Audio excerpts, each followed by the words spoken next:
Hey friends, some big news just dropped from Disability and NDIS Minister Mark Butler about the NDIS, and it's got a lot of parents hitting the panic button.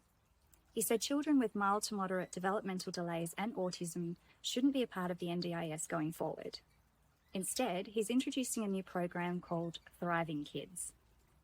Although it does sound like progress, the announcement came with zero details, no framework, no funding breakdown, just a headline. So here's what we know straight from the ABC News article, Thriving Kids and a Fresh Growth Target, the new NDIS announcements explained. I will attach the article in the description below. So the government is ploughing $2 billion into the Thriving Kids program, and it's designed for children with mild to moderate developmental delays and autism. The plan is to have it up and running by July 2026 with the full rollout completed by July 2027.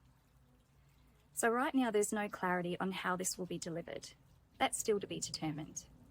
In terms of scale and costs, the NDIS has about 740,000 participants and 40% have autism as their primary diagnosis. Minister Butler emphasised that this is a move to rein in unsustainable NDIS growth, shifting from an 8% annual growth rate to a tighter 5 to 6%. So the plan is estimated to fully be up and running by July 2027, and that is still years away. And in the meantime, well, families are left wondering, what does this mean for my child? So why is the language problematic? And here's where things get messy. Using terms like mild or severe autism or high and low functioning, that language is outdated and honestly harmful. Because here's the truth, autism is a lifelong neurodevelopmental disability. You don't grow out of it. And you certainly don't stop being autistic because you're mild. The spectrum is broad and needs can change depending on the environment, support, and stage of life. The term mildly autistic tells people and policymakers that the need isn't real or urgent, which couldn't be further from the truth. When people hear mild, they assume it's not a real disability or that support isn't needed. But for many families, those so-called mild supports are the difference between their child thriving or falling through the cracks. Right now, a lot of autistic kids and adults rely on the NDIS to access therapies that would otherwise be out of reach financially. Therapies like speech, occupational therapy, and psychology. And for many families, losing access to that funding would be devastating. And on the flip side, there are families raising profoundly autistic children or adult children who need very high levels of care. Or maybe the NDIS should be more focused on those with the most complex needs. And that totally makes sense too. Both sides are very valid. But here's the problem.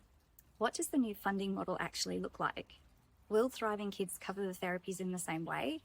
Or will the families be left stranded because the government wants to save money? And that's the fear, that the kids who need support won't get it, and that'll be a cost-cutting exercise dressed up as reform. I'm not picking sides here in any way. I get that the NDIS has ballooned and needs to be sustainable. Reform is absolutely necessary, but it also mustn't come at the cost of children's well-being. So this is what I would like to see. A detailed, co-designed framework for the Thriving Kids program, not just a name. A clear funding model, especially for speech, OT, psychology, and early intervention.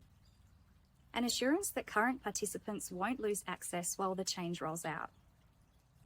That every disability is treated as valid and support pathways remain equitable. Because at the end of the day, autism is lifelong and support needs matter, regardless of labels, and whether someone's support needs are high, low, or somewhere in between.